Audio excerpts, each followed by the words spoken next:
भाई मेरा छोटा भाई है, इसका 25 फरवरी को 2020 में एक्सीडेंट हुआ था। एक्सीडेंट के टाइम इसको हॉस्पिटल लेके गए, तभी अनकॉन्शियस था। हम हॉस्पिटल लेके गए, डॉक्टर ने इसको आईसीयू में शिफ्ट करा क्योंकि हालत काफ़ी क्रिटिकल थी, ब्लड लॉस बहुत हो गया था और सेवरल इंजरीज़ थी। सर्वाइकल डिस्क में इंजरी थी, राइट साइड का जो पोर्शन है वो पूरा डैमेज था, हाथ काम नहीं कर रहा था, पैर में और ये रिब्स में फ्रैक्चर था, पैर में चोटें थी, चेस्ट में चोटें थी। तो उसके बाद इसको आईसीयू में शिफ्ट किया गया। तो सीटी स्कैन और एमआरआई और टेस्ट परफॉर्म होने के बाद डॉक्टर ने बताया कि भाई केस काफ़ी क्रिटिकल है और सर्वाइवल के चांस बहुत कम है इसके। तो इतना सुनने के बाद हाथ पैर तो इंसान के फूलते ही हैं। हमने और कहीं भी कंसल्ट किया, मगर फिर डॉक्टर ने हमें बताया कि भाई हम अपनी तरफ से 100% करेंगे, बाकी हम लोगों की किस्मत है। हॉस्पिटल के डॉक्टर अच्छे थे, काफ़ी कोऑपरेटिव थे, स्टाफ ठीक था, केयरिंग अच्छी थी।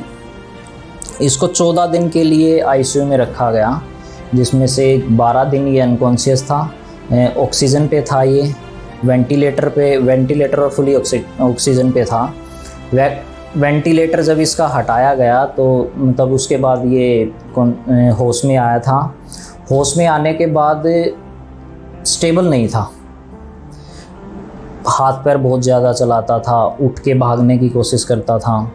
कई दिन इसको बांध के भी रखा हॉस्पिटल में, चेस्ट से बांध देते थे, हाथ पैर बांध देते थे।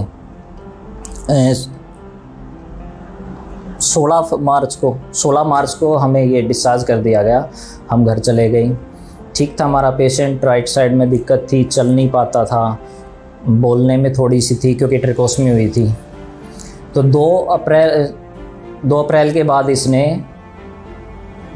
कंप्लेंट की कि मुझे ना सांस लेने में दिक्कत हो रही है।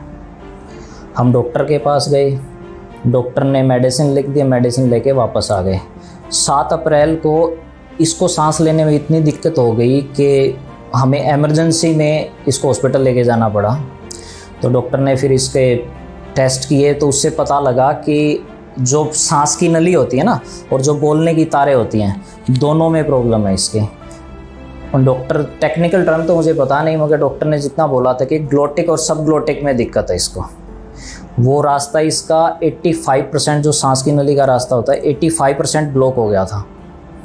डॉक्टर ने सर्जरी के लिए बोला हमें कि भाई इसकी सर्जरी करनी पड़ेगी और जो हिस्सा ब्लॉक है वो हिस्सा हम काट के निकाल देंगे। ठीक है, इसकी सर्जरी परफॉर्म हुई। सर्जरी के बाद इसको ट्रिकोस्मी पे रखा गया। ट्रिकोस्मी डॉक्टर ने बोला था कि 3 महीने के लिए ट्रिकोस्मी रखनी है, 3 महीने तक, उसके बाद हम ट्रिकोस्मी निकाल देंगे और होपफुली अगर चीज़ें ठीक रही तो ये ठीक हो जाएगा। मगर चीज़ें ठीक नहीं रही, ट्रिकोस्मी इसको सूट नहीं की। तो 26 अप्रैल को हमें ट्रिकोस्मी निकालनी पड़ी। ट्रिकोस्मी निकालने के बाद 2-4 दिन 5 दिन ये ठीक रहा, उसके बाद दोबारा इसको सांस लेने में दिक्कत हो गई। सांस लेने हम फिर से हॉस्पिटल गए। अब एक डॉक्टर से हम कंसल्ट कर रहे हैं, उसने सर्जरी ऑपरेट कर दी, उसके बाद फिर दोबारा दिक्कत हुई। तो इंसान के माइंड में डाउट आता है कि भाई हम कहीं और भी कंसल्ट कर लें। तो हम अपने नॉर्दर्न इंडिया में जितने भी डॉक्टर हैं, पॉसिबल डॉक्टर, जो ENT के सर्जन हैं, जो भी ये केस देख सकते थे, हम सबके पास गए। कुछ डॉक्टर ने तो केस लेने से ही मना कर दिया, मोस्ट ऑफ डॉक्टर ने केस लेने से मना कर दिया कि भाई हमारी पहुंच से, हमारे बस का नहीं है, केस काफ़ी क्रिटिकल है। और कुछ डॉक्टर ने हमें इतना डराया कि भाई ये तो सारी ज़िंदगी बोल नहीं पाएगा, सर्वाइव कर ही नहीं सकता ये। कुछ डॉक्टर ने बोला कि भाई हम इसका ऑपरेट करेंगे, ऑपरेशन के बाद हम ये नहीं बता सकते इसको ट्रिकोस्मी पे डालेंगे, कितने लंबे टाइम के लिए ट्रिकोस्मी पे रहेगा, ये सांस कितना ले पाएगा, आवाज़ आएगी तो कितनी आएगी, हम कुछ नहीं बता सकते। मतलब एक पूरा अंधेरे में था कि भाई क्या होगा क्या नहीं होगा। उसके बाद फिर हमने डॉक्टर भूषण है एक, उन पे ट्रस्ट किया जिन्होंने इसको पहले ऑपरेट किया था। तो हमने उनके ऊपर छोड़ दिया, सर के ऊपर, के सर अब आप देखो, हम आपके ऊपर हैं। तो सर ने चांस लिया कि भाई हम एक चांस लेते हैं, इनको मेडिसिन पे डालते हैं। रीऑपरेशन की तैयारी हुई थी, मगर डॉक्टर साहब बोले कि एक चांस लेके देखते हैं, इनको मेडिसिन पे डालते हैं। इनको मेडिसिन पे डाल दिया गया। मेडिसिन पे डालने के बाद धीरे धीरे कभी दिक्कत होती, कभी इंजेक्शन लगवाने पड़ते, कभी ऑक्सीजन लगानी पड़ती, कभी हॉस्पिटलाइज हुआ, काफ़ी कॉम्प्लिकेशंस हुई। मगर 2 से 3 महीने के बाद थोड़ा स्टेबल होने लग गया। मगर मेडिसिन की वजह से इसका वेट इतना गेन हो गया, 126-127 किलो वेट हो गया था इसमें। अब वेट इतना होने के बाद तो वैसे ही सांस लेने में दिक्कत हो जाती है। तो फिर इसको सांस लेने में दिक्कत थी, फिर भी इसने जिम ज्वाइन की कि भाई वेट कम करना पड़ेगा, क्योंकि इसको जिम का बहुत शौक़ है। तो इसने जिम ज्वाइन की। जिम में मैंने तो देखा है एक्सरसाइज करता था, 2 मिनट एक्सरसाइज की, उसके बाद इतने सांस चढ़ जाते थे। 5 मिनट का रेस्ट किया, फिर 2 मिनट एक्सरसाइज की, फिर 5 मिनट का रेस्ट किया। धीरे धीरे चीज़ें इम्प्रूव हुई। डॉक्टर साहब हमें टाइम टू टाइम गाइड करते रहे। और मेडिसिन भी इसकी 2 महीने के बाद बंद कर दी थी सर ने कि अब मेडिसिन नहीं देंगे, ज़रूरत पड़ेगी इमरजेंसी में एक आधी गोली दे देते थे सर, उसके अलावा मेडिसिन नहीं दी। उनकी गाइडेंस में धीरे धीरे चीज़ें इम्प्रूव हुई और आज ये आपके सामने है।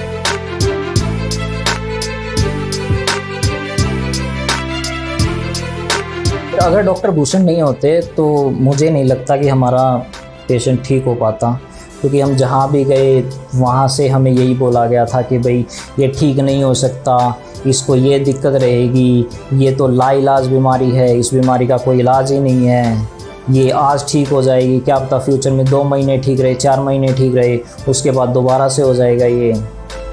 तो ये सब चीज़ें हुई और होपफुली डॉक्टर साहब ने, हम तो ये बोल सकते हैं कि हमारे लिए तो भगवान है, क्योंकि हमारा बच्चा बचाया उन्होंने। इतनी जो इसने झेला है ना, वो झेलने के बाद कोई भी हथियार डाल सकता है कि भाई ऐसी ज़िंदगी तो होनी ही नहीं चाहिए जितना इसने झेला है। बहुत सर्वाइव किया लड़के ने, मगर आज चीज़ें बेटर हैं पहले से। बाकी तो मेरे जर्नी के बारे में मेरे भाई ने बता ही दिया है, लेकिन मैं सिर्फ इतना कहना चाहूँगा कि अगर डॉक्टर भूषण मेरी लाइफ में नहीं आते या मैं उनके पास नहीं जाता तो शायद आज मैं यहाँ नहीं बैठा होता। वो मुझे कहाँ से कहाँ लेके गए हैं ये तो मुझे ही पता है या फिर उनको पता है। बस आपको ये बातें देखने में ऐसे लगती होंगी कि ऐसे ही कुछ भी बोल रहा है, लेकिन जिस सिचुएशन से मैं निकला हूँ, मैं ऊपर नीचे 100 बार मैं डॉक्टर भूषण के पास गया, उन्होंने मेरे को हिम्मत दी हमेशा से, मतलब जो भी किया है उन्होंने ही किया है। वो मेरे लिए तो भगवान से कम है नहीं।